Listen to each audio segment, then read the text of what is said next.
The knife was not the worst part. The worst part was what he whispered, after taking everything. He leaned close, eyes hard, voice low, and said, "God is giving you one last warning."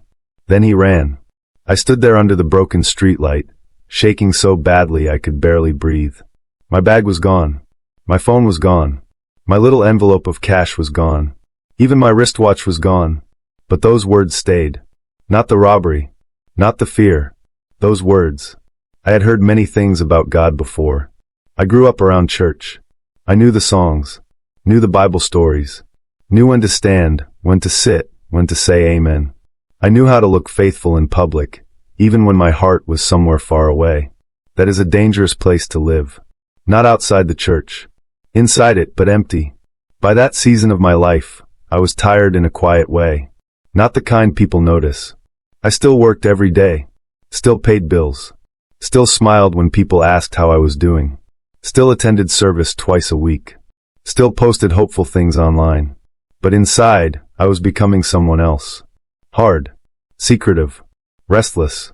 I had started making choices I never thought I would make. Small at first. Then uglier. A lie here. A dishonest deal there. Money collected for one purpose, used for another. Promises broken. People manipulated. Every compromise had a reason. That was how I justified it. I told myself life was unfair. I told myself I had suffered enough. I told myself I deserved relief. And when relief did not come, I reached for shortcuts. No one knew the full truth. Not my pastor. Not my friends. Not even the woman I was planning to marry. Especially not her. She thought I was struggling, yes.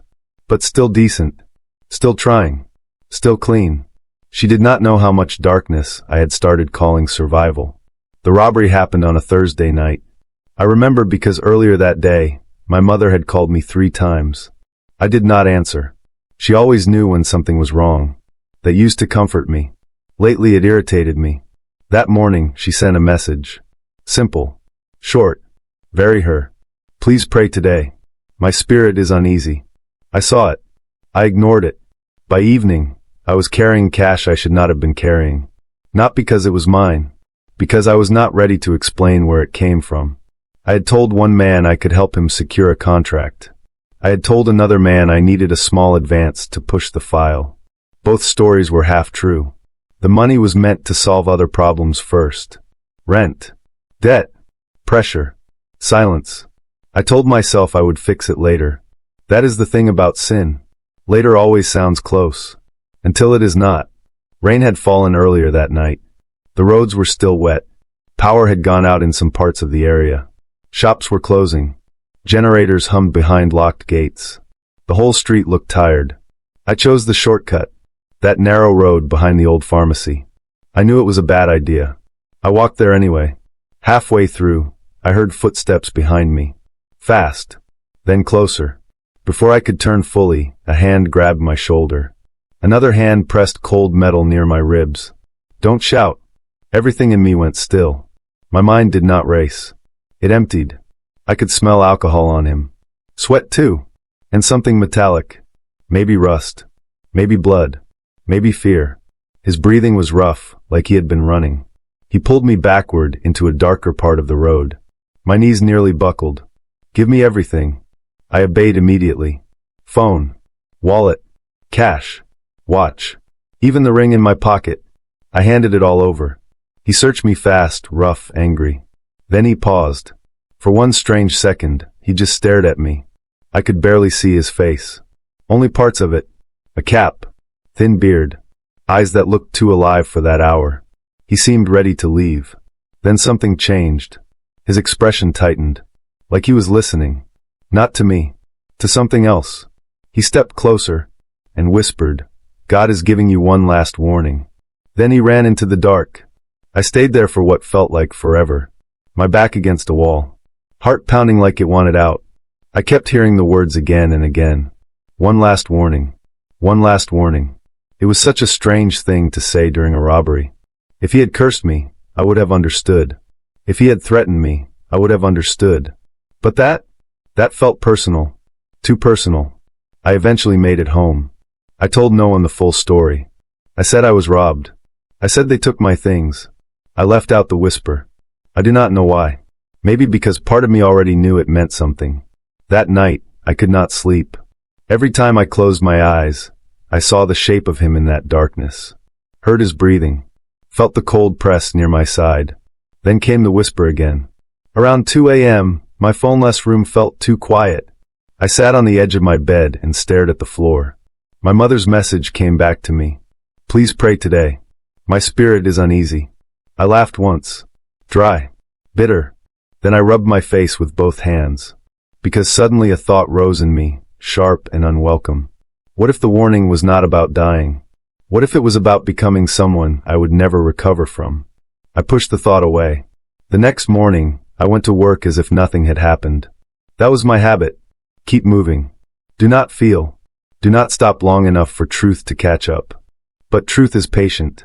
Around noon, the first man called about the contract money. I did not answer. 10 minutes later, the second man sent a message asking for an update. I did not answer that either. Then my fiancée called. I almost smiled when I saw her name. Almost. But the moment I heard her voice, something in me tightened again. She sounded soft. Hopeful. She was talking about fabric for our introduction ceremony. About dates. About planning. About the future. A future built on lies. I struggled to respond. She noticed. She always noticed. Are you okay? She asked. I said yes too quickly. Then she became quiet. Then she said something I still remember clearly. I had a bad dream about you. I said nothing. She went on. In the dream, you were standing in church, but you would not come inside. My throat dried immediately. She laughed lightly after saying it, like she did not want to sound dramatic. But I could not laugh back, because that image was too exact. That was me. For months now, that was me. Near God. Near truth. Near peace. But not inside. We ended the call gently. I sat there for a long time after. Then I received another message. This one from my mother. No greeting. No small talk. Just this. Whatever is in the dark, bring it to God before night falls. I stared at the screen until it dimmed. That was when fear changed shape. It was no longer just fear of the robber, or fear of being exposed. It became fear that God had been speaking, and I had nearly gone deaf. That evening, I did something I had avoided for a long time. I went to church when there was no service. Just me. Just the empty chairs. Just the low hum of one ceiling fan. The gatekeeper looked surprised to see me so early. I told him I wanted to pray. He nodded and let me in. The church felt different when empty. Honest. Without music, without people, without performance, the room felt almost too pure for my state. I sat at the back first, then moved to the middle, then finally walked to the front. I did not kneel immediately. I could not, because I knew if I started, I would have to stop hiding. For several minutes, I just stood there, hands hanging at my sides, eyes on the pulpit, breathing like a man trying not to drown. Then I said it, very quietly. I am not who they think I am. That sentence broke something open. Words started spilling out.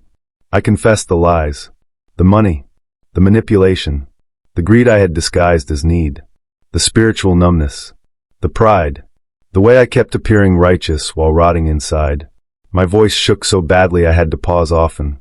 At one point, I sat on the altar step and cried into both hands. Not polite tears, not movie tears, real ones, the kind that come with shame, the kind that leave the chest aching. And in the middle of all that, I prayed one of the rawest prayers of my life. God, if this is truly my last warning, please do not let me waste it.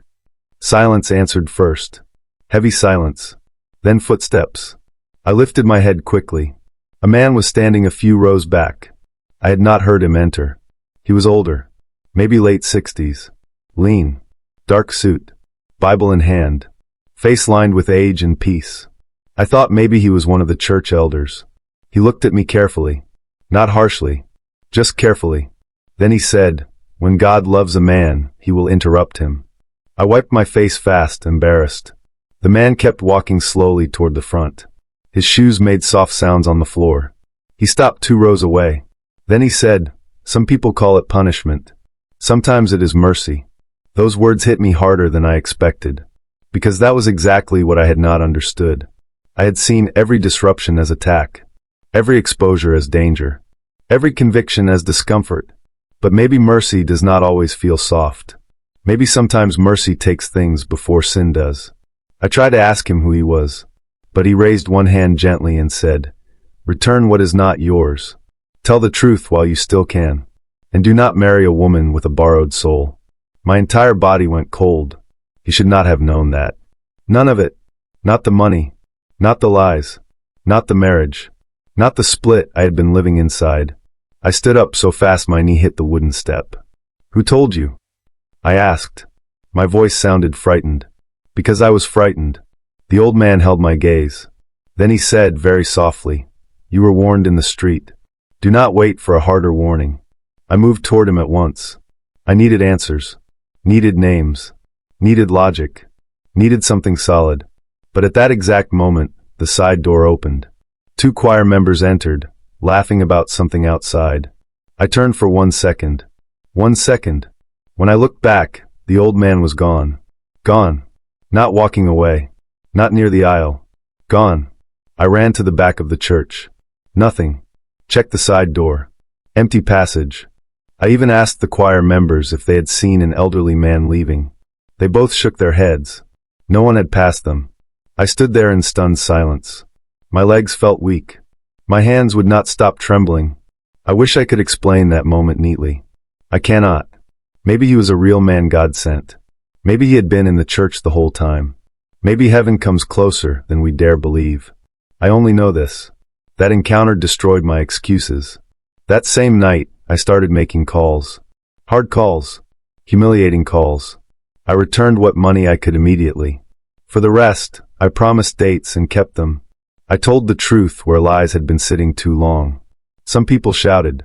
Some insulted me. One man nearly slapped me.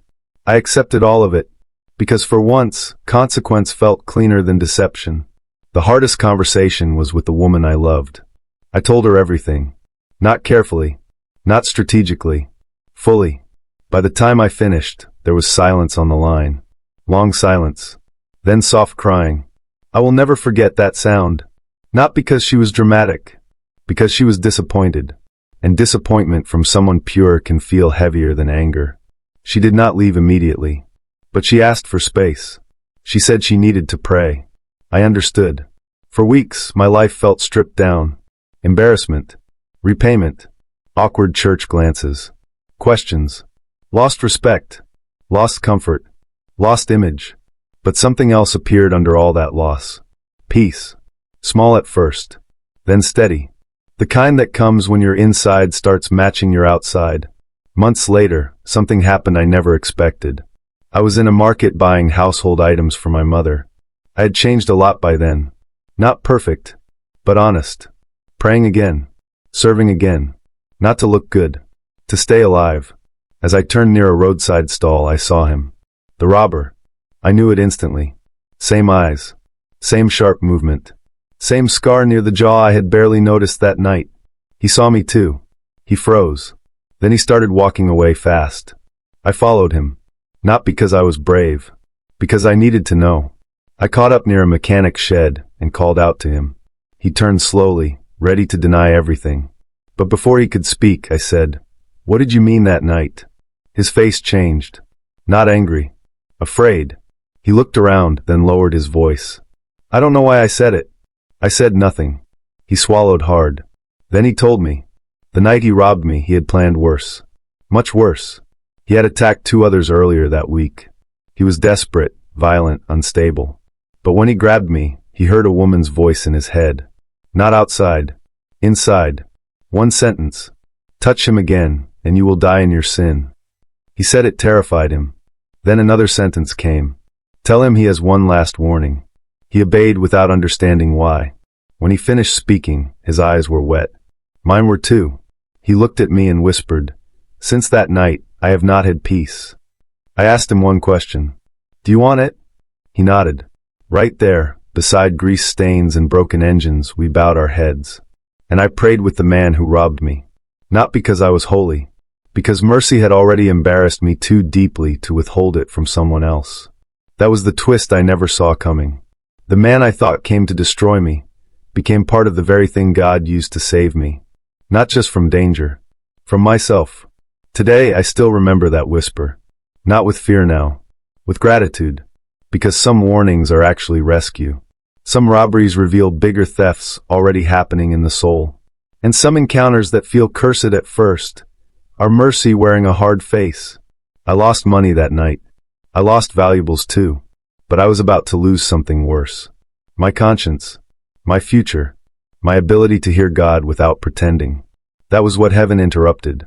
And I thank God it did. If you are living with secret darkness right now, do not wait for a louder warning. Bring it into the light while you still can. God does not expose to destroy. He exposes to save. And if this story reminded you that mercy can come in shocking ways, take a moment to like this video and subscribe to this channel. Because some of the holiest stories begin with the kind of night you never thought you would survive.